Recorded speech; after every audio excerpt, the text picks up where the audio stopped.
Now, the world is celebrating that landing and the world is celebrating India following that successful landing of Chandrayaan-3. Congratulatory messages for India have been pouring in from all around the world. But not everyone was happy. For example, this British presenter. I would like to congratulate India on landing on the dark side of the moon. I would also like to now invite India to return the £2.3 billion foreign aid money that we sent them between 2016 and 2021. We're also set to give them £57 million next year. But I think the British taxpayer should keep hold of that, don't you? We should not be giving money to countries with a space programme. As a rule, if you can afford to fire a rocket at the dark side of the moon, you shouldn't be coming to us with your hand out. So many things wrong and on so many different levels. I hate to do this, but I feel we must correct this man. Let's just go one point at a time. First, the aid. What exactly is he talking about? According to all the statistics that we have been able to dredge up, and we've been looking, between 2016 and 2021, the UK did give India a small amount of money in bilateral aid, but also some money in development assistance, which was via, for example, the Foreign, Commonwealth and Development Office, and then a certain amount of money through multilateral organizations. Well, let's park those. Those are multilateral organizations, and that's our investment money. And then a certain amount was invested, I'm using the word very carefully, invested through the BIL, the government-owned British International Investment. Now, this was a slightly larger sum of money. But here's the point.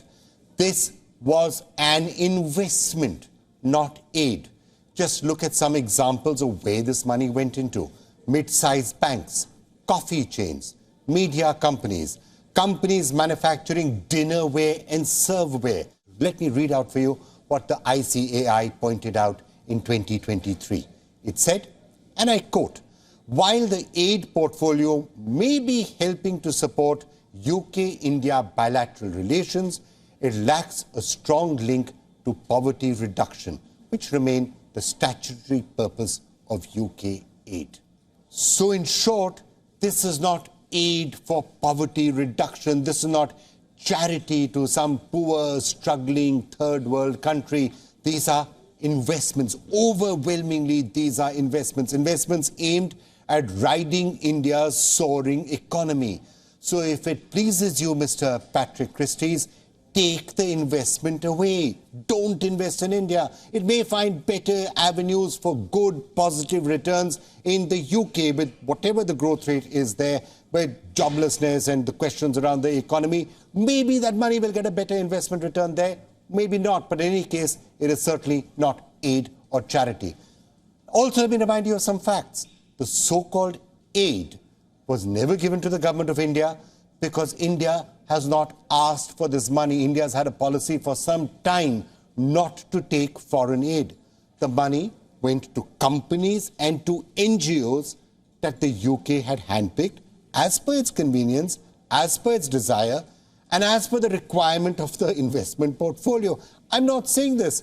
UK's own Foreign, Commonwealth and Development Office, or the FCDO, says as much. In 2022, the FCDO spokesperson said, and I quote, "Since 2015, the UK has given no financial aid to the government of India. Most of our funding now is focused on business investment, which help create new markets and jobs for the UK."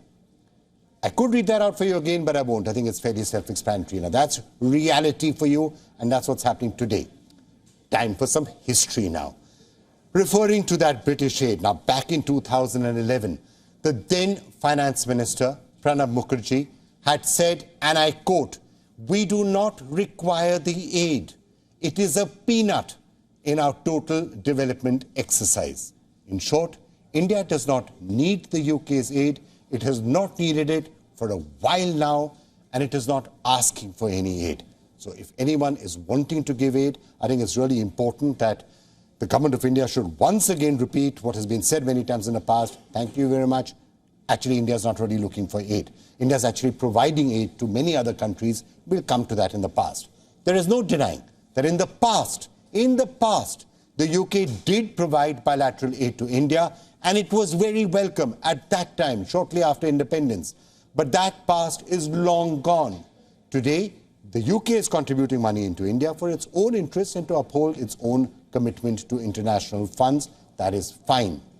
It is also worth noting, without being ungracious in any manner, that the amount of money that is being spoken about here is a pittance compared to the size of India and a pittance compared to what India itself donates to other countries. India, for example, contributes billions of dollars in assistance, in loans, in lives, in grants to countries like Afghanistan, Sri Lanka, Bangladesh, you name it. So that's what the reality of the situation today is. Let me now turn to the part about repayment, because I've been seeing many of these tweets about how India should repay the money that Britain has given it. India needs to repay its debt. We gave all this money to India. India should repay money. I'm normally a very mild person, but repayment is a word that the UK is better off not using, not when it comes to India. I'll tell you why. Because any conversation on repayment opens a can of worms. It is the United Kingdom and the British Crown that has a lot of repayment to catch up on when it comes to India. Let's face it.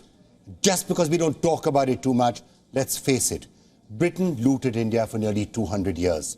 First, the British East India Company squeezed India of its riches. Then came the British Crown. The UK needs to repay India for 2 centuries worth of humiliations, 2 centuries worth of repression, and 2 centuries worth of loot in many ways. Now, there are many examples of this, many estimates of this. Some of the latest estimates say that the British stole $45 trillion from India during the Raj. $45 trillion. Where is the repayment for that sum of money? What is the interest that should be paid on that sum of money? Whatever aid, whatever investments we are talking about, what fraction is that to that sum of money? And now to the part about India's poverty, because I have seen this also coming from people.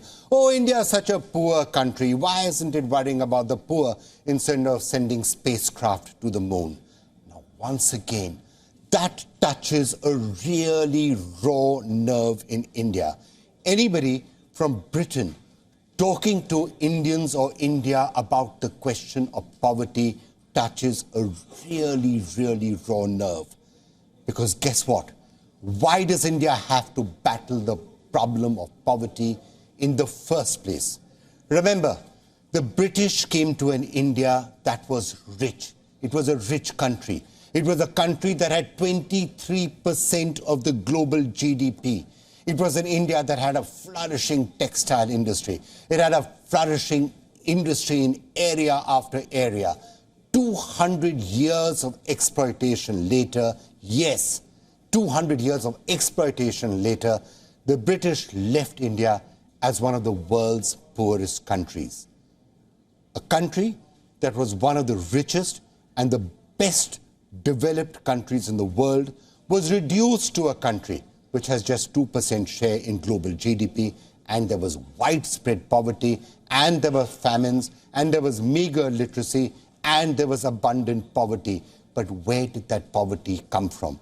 If poverty came because the resources had been drained and there was mounting debt. Once India became free, it was able to work on its own to remove the poverty that had been thrust upon it by a foreign ruler. Over the last 7 decades, India has worked tirelessly to eradicate poverty. In July this year, the United Nations praised India. The United Nations Development Programme said, and I quote, India has seen a remarkable reduction in poverty, with 415 million people exiting poverty with a span of just 15 years. So the bottom line is that in the 7 decades since independence, India has reduced poverty and India has also reached the moon. Now, India is on the moon. and India's former colonizer is not. India is the first country to land on the lunar South Pole, and it has done so on a budget of less than $80 million. That's a tribute to Indian scientists, not a gift from any so-called non-existent foreign aid. And if some people don't like it and they're not taking it too well, too bad.